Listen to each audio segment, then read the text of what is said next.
मोदी सरकार कोरोना संक्रमण को देखते हुए किसी भी तरह की लापरवाही नहीं बरतना चाहती। सरकार ने अनलॉक 5 के मद्देनजर गाइडलाइंस जारी की है। इसमें केंद्र सरकार ने अनलॉक 5 की गाइडलाइंस 30 नवंबर तक प्रभावी रहने की घोषणा की है। मंगलवार को इस संबंध में गृह मंत्रालय ने आदेश भी जारी कर दिया। केंद्र ने कहा कि 50% सीटों के साथ सिनेमाघर, थिएटर और मल्टीप्लेक्स खोलने समेत ऐसी तमाम गतिविधियों की इजाजत देने वाली मौजूदा गाइडलाइंस अब अगले पूरे महीने प्रभावी रहेगी। हालांकि कंटेनमेंट जोन में पहले की तरह सख्ती बरकरार रहेगी। इससे पहले विभिन्न गतिविधियों की इजाजत देने वाली गाइडलाइंस 30 सितंबर को जारी की गई थी, जो कि 31 अक्टूबर तक प्रभावी रहने वाली थी। गाइडलाइंस में साफ कहा गया है कि केंद्र द्वारा स्वीकृत अंतर्राष्ट्रीय यात्रा को छोड़कर बाकी पर प्रतिबंध रहेगा। साथ ही स्कूलों और कोचिंग संस्थानों को खोलने पर फैसला करने का अधिकार राज्यों और केंद्र शासित प्रदेशों की सरकार को दिया गया है। भारत में कोरोना वायरस के बीच कई गुड न्यूज आई है।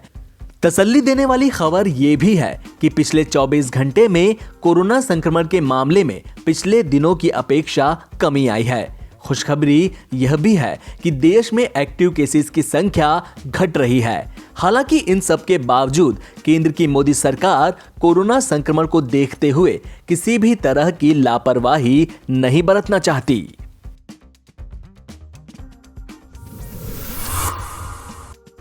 केंद्रीय मंत्री और रिपब्लिकन पार्टी ऑफ इंडिया के मुखिया रामदास अठावले कोरोना पॉजिटिव पाए गए हैं। मंगलवार को रामदास अठावले के ऑफिस ने उनके कोरोना पॉजिटिव होने की पुष्टि की है। फिलहाल उन्हें एहतियात के तौर पर बॉम्बे अस्पताल में भर्ती कराया गया है। कोरोना महामारी की शुरुआत में रामदास अठावले ने गो कोरोना गो का नारा दिया था। बीते मार्च महीने में केंद्रीय मंत्री रामदास अठावले कोरोना वायरस के प्रति जागरूक करने के लिए काम कर रहे एक ग्रुप के साथ जागरूकता अभियान में शामिल हुए थे। जागरूकता अभियान के दौरान उन्होंने गो कोरोना के नारे लगाकर कोरोना वायरस को भारत से भगाने की कोशिश भी की थी। रामदास अठावले ने मराठी में ट्वीट कर अपने कोरोना पॉजिटिव होने की जानकारी दी है। अठावले ने कहा, मेरा कोरोना टेस्ट पॉजिटिव आया है। एहतियात के तौर पर अस्पताल में भर्ती होकर डॉक्टरों की सलाह का पालन करूंगा। जो कोई भी मेरे संपर्क में आया है वह अपना कोरोना टेस्ट जरूर करा ले। फिलहाल सभी कार्यक्रम रद्द कर दिए गए हैं।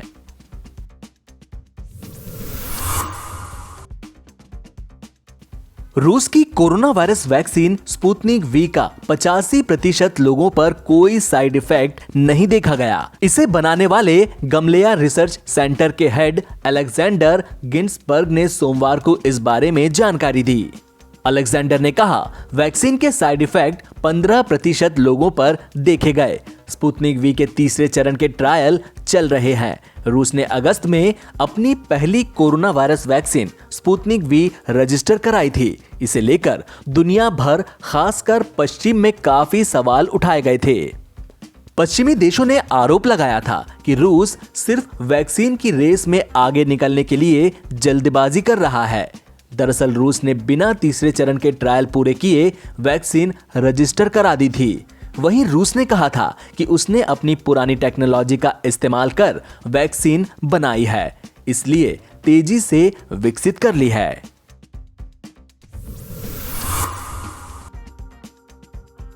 भारत अमेरिका 2+2 वार्ता के बाद संयुक्त प्रेस कॉन्फ्रेंस में अमेरिकी विदेश मंत्री माइक पॉम्पियो ने चीन की कम्युनिस्ट पार्टी को लेकर लोकतंत्र और पारदर्शिता का दुश्मन करार दिया। उन्होंने कहा कि भारत और अमेरिका न सिर्फ चाइनीज कम्युनिस्ट पार्टी की तरफ से पैदा किए जा रहे खतरों, बल्कि सभी तरह के खतरों के खिलाफ आपसी सहयोग को मजबूत करने के लिए कदम उठा रहे हैं। इतना ही नहीं, उन्होंने गलवान घाटी में शहीद हुए 20 भारतीय जवानों का जिक्र करते हुए कहा कि अमेरिका भारत के लोगों के साथ खड़ा है। चीन ने इस पर तीखी प्रतिक्रिया जताई है और कहा कि अमेरिका को पेइचिंग और क्षेत्रीय देशों के बीच विवाद पैदा करना बंद करना चाहिए। अमेरिकी विदेश मंत्री ने चीन की तानाशाही सत्ताधारी कम्युनिस्ट पार्टी पर सीधा हमला करते हुए कहा, हमारे नेता और नागरिक बहुत ही स्पष्ट तौर पर देख रहे हैं कि चाइनीज कम्युनिस्ट पार्टी लोकतंत्र, कानून के शासन, पारदर्शिता की मित्र नहीं है। माइक पॉम्पियो ने आगे कहा कि मुझे यह कहते हुए खुशी हो रही है कि भारत और अमेरिका न सिर्फ सीसीपी की तरफ से पैदा किए जा रहे खतरों बल्कि सभी तरह के खतरों के खिलाफ सहयोग को मजबूत करने के लिए सभी कदम उठा रहे हैं।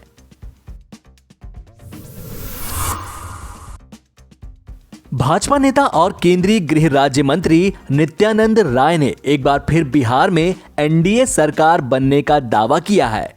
उन्होंने कहा कि बिहार में राजद की सरकार बनाने का कोई सवाल ही नहीं है, क्योंकि एनडीए 2/3 बहुमत के साथ सरकार बनाएगी और नीतीश कुमार ही बिहार के मुख्यमंत्री बनेंगे।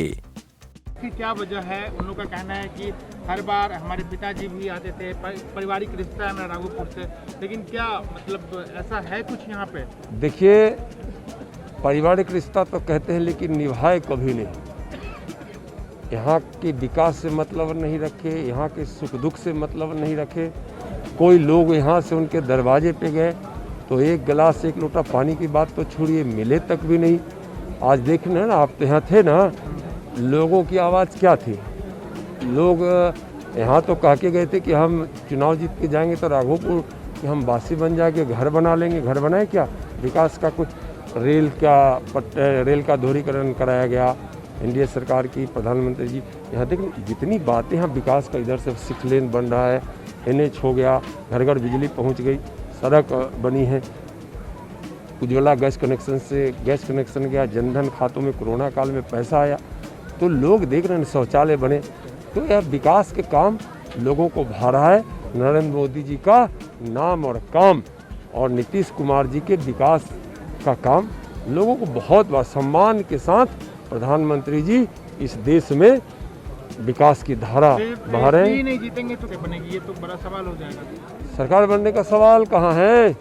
सरकार बनना ही नहीं है, 2/3 बहुमत से एनडीए की सरकार बनेगी और नीतीश कुमार जी मुख्यमंत्री होंगे।